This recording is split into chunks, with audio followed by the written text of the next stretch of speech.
नमस्कार. नेहमी असं म्हटलं जातं की लोकशाहीत खरी ताकद ही संसदेत किंवा विधानसभेत नाहीये. बरोबर आहे. ती अगदी गावाच्या वेशीवर असते. तर आजच्या या इन्फो इन मराठी चॅनलच्या नव्या सखोल चर्चेमध्ये आपण याच थेट लोकशाहीच्या अस्त्राचं विश्लेषण करणार आहोत. आणि हा विषय खूपच जिव्हाळ्याचा आहे. नक्कीच. म्हणजे आपल्या इन्फो इन मराठी चॅनलच्या माध्यमातून आपण नेहमीच महाराष्ट्रातील कायदे, जमिनीचे क्लिष्ट विषय, शासनाचे नवनवीन निर्णय आणि शेती तसंच महसूल विभागाचे नियम अतिशय सोप्या आणि खात्रीशीर भाषेत प्रेक्षकांपर्यंत पोहोचवतो. हो, आणि नागरिकांना त्यांच्या हक्कांची जाणीव करून देणं हाच आपला मुख्य उद्देश असतो. अगदी. आणि आजच्या या सखोल चर्चेचा विषयही असाच तळागाळातील प्रशासनाशी जोडलेला आहे. तो म्हणजे ग्रामसभा, गावाची संसद आणि नागरिकांची ताकद.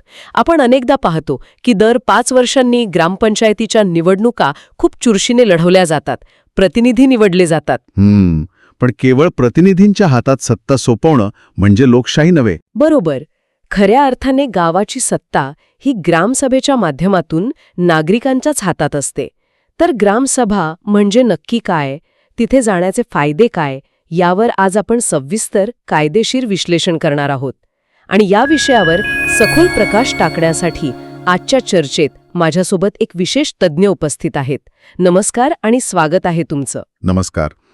इन्फो इन मराठीच्या सर्व प्रेक्षकांना माझा नमस्कार. आजचा विषय हा लोकशाहीच्या विकेंद्रीकरणातील सर्वात महत्त्वाचा टप्पा आहे. ग्रामसभेच्या अधिकारांची व्याप्ती समजून घेणं हे कोणत्याही जागरूक नागरिकासाठी खूप आवश्यक आहे. अगदी बरोबर. आपण सर्वात आधी म्हणजे एकदम बेसिक्सपासून सुरुवात करूया. बऱ्याचदा सामान्य नागरिकांची अशी समजूत असते की ग्रामपंचायत हीच सर्वस्व आहे आणि तीच सर्व निर्णय घेते. हो, हा खूप मोठा गैरसमज आहे. पण कायदेशीर संरचनेनुसार पाहिलं तर ग्रामपंचायत ही फक्त 5 वर्षांसाठी निवडलेली एक एक्झिक्युटिव्ह बॉडी म्हणजे कार्यकारी संस्था आहे. पण ग्रामसभा ही त्याहीपेक्षा मोठी आणि कायमस्वरूपी संस्था आहे. बरोबर? हाच फरक समजून घेणं या संपूर्ण चर्चेचा पाया आहे. बघा, भारतीय राज्यघटनेच्या 73व्या घटनादुरुस्तीने आणि महाराष्ट्र ग्रामपंचायत अधिनियम 1958 नुसार ग्रामसभेला अतिशय भक्कम कायदेशीर अधिकार दिले आहेत. अच्छा. ग्रामसभा म्हणजे गावातील सर्व प्रौढ नागरिकांची मिळून बनलेली सभा. ज्या व्यक्तीचं वय 18 वर्ष पूर्ण आहे आणि ज्याचं नाव त्या गावाच्या अधिकृत इलेक्टोरल रोलमध्ये म्हणजे मतदार यादीत नोंदवलेलं आहे, ती प्रत्येक व्यक्ती ग्रामसभेचा कायदेशीर सदस्य असते. म्हणजे तिथे आमदार खासदारांसारखे प्रतिनिधी निवडण्याची गरज नसते. मुळीच नाही. लोकशाही 2 मुख्य प्रकार असतात. आपण जे सरपंच किंवा आमदार निवडतो ती रिप्रेझेंटेटिव्ह डेमोक्रेसी म्हणजे प्रातिनिधिक लोकशाही झाली. पण ग्रामसभा ही डिरेक्ट डेमोक्रेसी म्हणजेच थेट लोकशाहीची प्रयोगशाळा आहे. म्हणजे सोप्या भाषेत सांगायचं तर ग्रामसभा ही गावाची संसद आहे आणि ग्रामपंचायत हे त्या संसदेने घेतलेल्या निर्णयांची अंमलबजावणी करणारं मंत्रिमंडळ आहे. तंतोतंत. हे उदाहरण खूपच चपकल आहे. ग्रामसभा कधीही बरखास्त होत नाही. ती कायमस्वरूपी अस्तित्वात असणारी, निर्णय घेणारी सर्वोच्च संस्था आहे. गावातील प्रत्येक मतदार हा या संस्थेचा थेट सदस्य असतो. त्यामुळेच ग्रामपंचायतीपेक्षा ग्रामसभेचं पारडं नेहमीच जड असतं. क्या बात आहे. आता या सर्वोच्च संस्थेचं कामकाज कसं चालतं हे पाहणं रंजक ठरेल. प्रशासकीय नियमांनुसार एका आर्थिक वर्षात किमान 4 ग्रामसभा घेणं ग्रामपंचायतीला कायदेशीररित्या बंधनकारक असतं. हो, आणि साधारणपणे या सभा 26 जानेवारी, 1 मे, 15 ऑगस्ट आणि 2 ऑक्टोबर या महत्त्वाच्या दिवशी घेतल्या जातात. पण या व्यतिरिक्तही काही प्रशासकीय अटी असतात ना? होय. या 4 अनिवार्य तारखांशिवाय एक अत्यंत महत्त्वाची तांत्रिक अट कायद्यात आहे.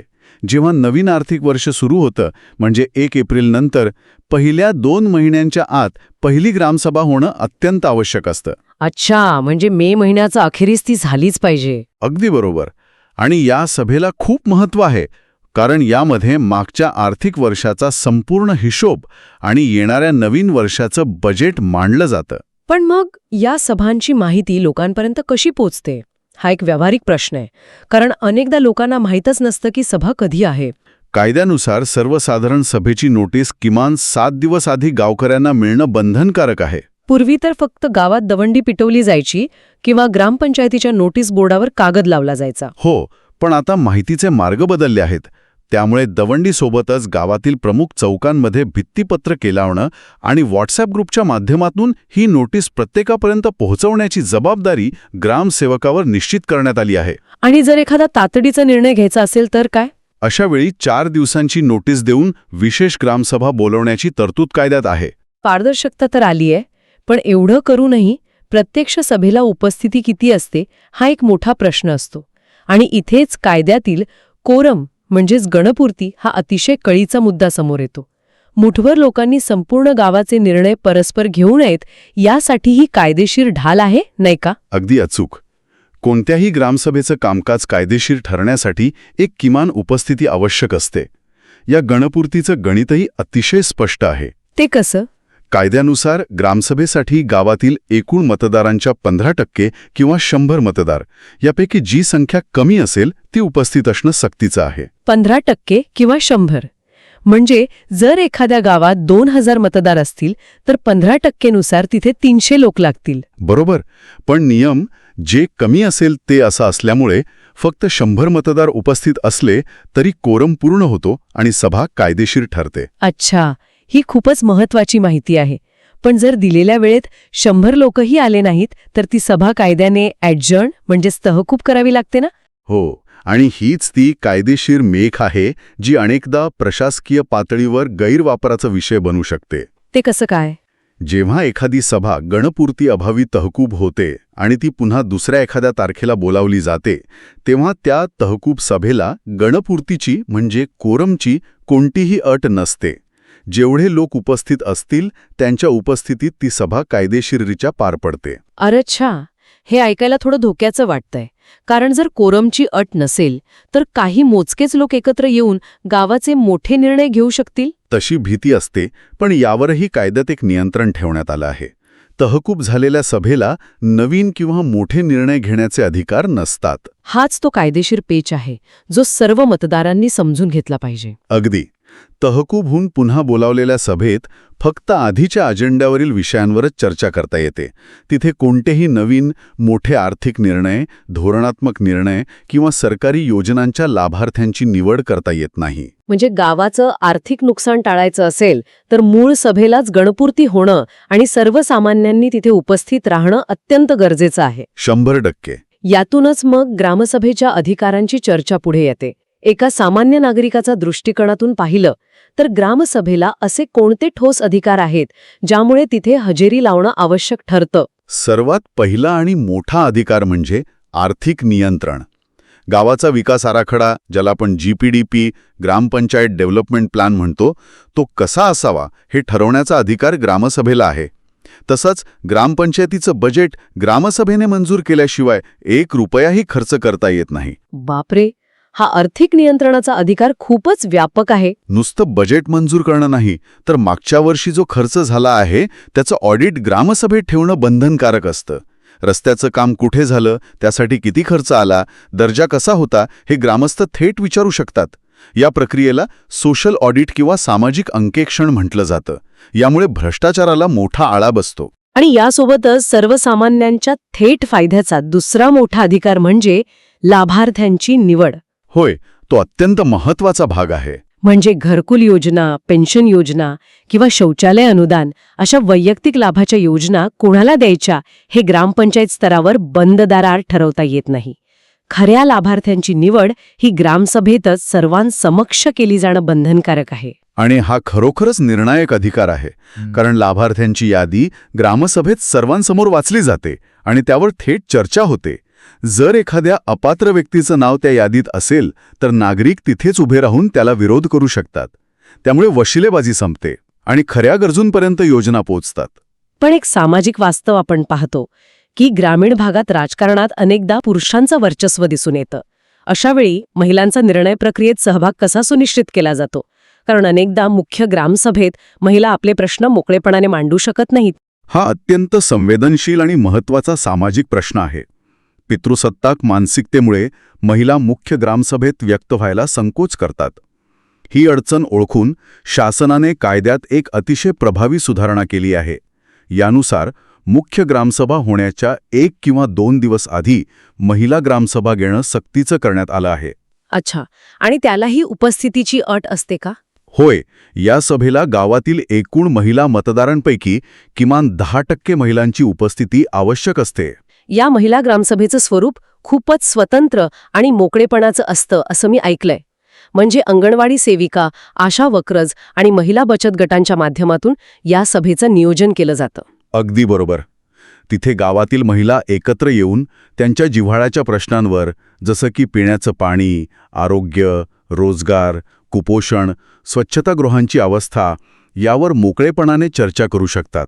आणि यातील सर्वात प्रभावी कायदेशीर तरतूद अशी आहे की या महिला ग्रामसभेत जे ठराव मंजूर होतात ते प्रशासनाला मुख्य ग्रामसभेच्या अजेंड्यावर सर्वोच्च प्राधान्याने घ्यावेच लागतात.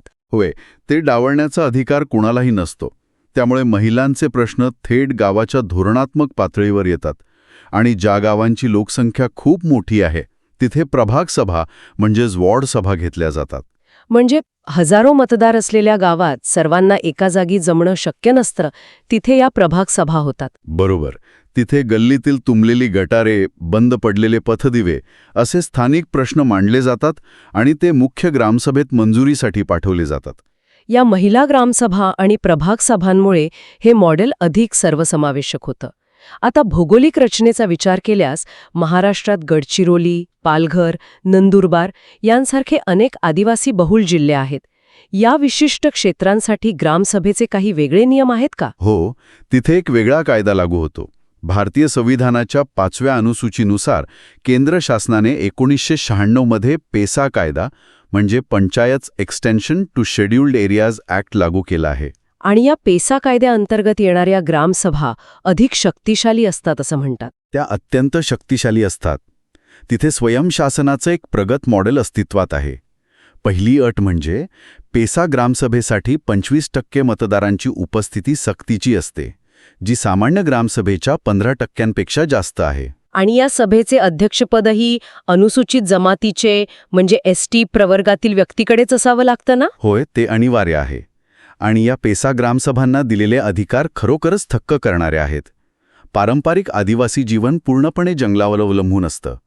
पेसा कायद्यानुसार जंगलातील गौण वनोपज जसं की बांबू, मोहफूल, मध, तिंदूपत्ता यांवर वनविभागाचा नव्हे तर ग्रामसभेचा थेट मालकी हक्क असतो. म्हणजे ग्रामसभा हे सर्व वनोपज गोळा करून आणि विकून गावासाठी स्वतःचा महसूल उभा करू शकते? अगदी.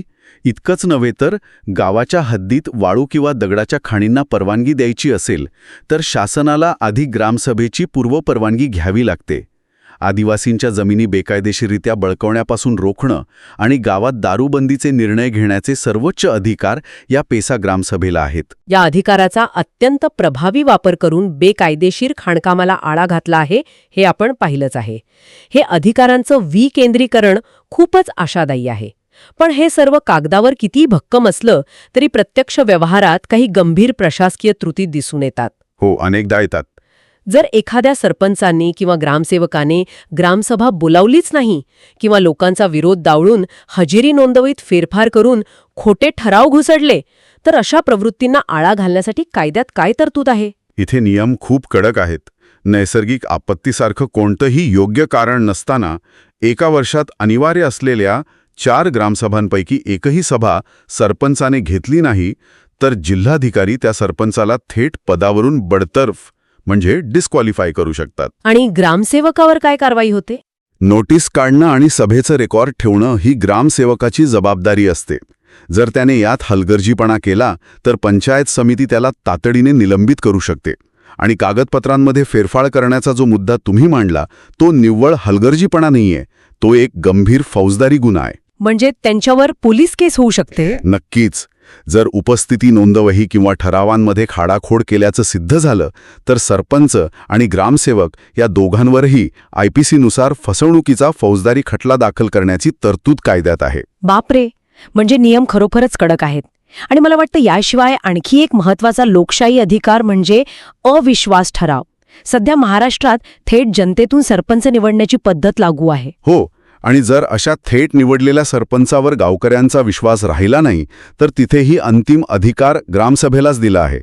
त्यासाठी आधी पंचायत सदस्यांच्या 3/4 बहुमताने ठराव मंजूर व्हावा लागतो आणि त्यानंतर तहसीलदार एका विशेष ग्रामसभेचं आयोजन करतात. आणि या विशेष ग्रामसभेत गुप्त मतदानाने म्हणजेच सिक्रेट बॅलेटद्वारे 50% जास्त मतदारांची मंजुरी मिळणं आवश्यक असतं. म्हणजेच थेट सरपंच असला तरी अंतिम सत्ता ही मतदारांच्याच हातात असते. अगदी बरोबर. पण बघा, इतके कडक कायदेशीर नियम असूनही काही वेळा ग्रामसभा 100% यशस्वी होताना दिसत नाहीत. लोक तिथे जात नाहीत किंवा तिथे केवळ गोंधळ होतो. यामागे राजकीय गटबाजी किंवा प्रशासनाची चलाखी अशी कारणं असतात. अनेकदा पेरणीच्या हंगामात जाणीवपूर्वक सभा लावल्या जातात, जेणेकरून कमीत कमी लोक येतील. यावर काही उपाय आहे का? ही आव्हाने अत्यंत वास्तववादी आहेत.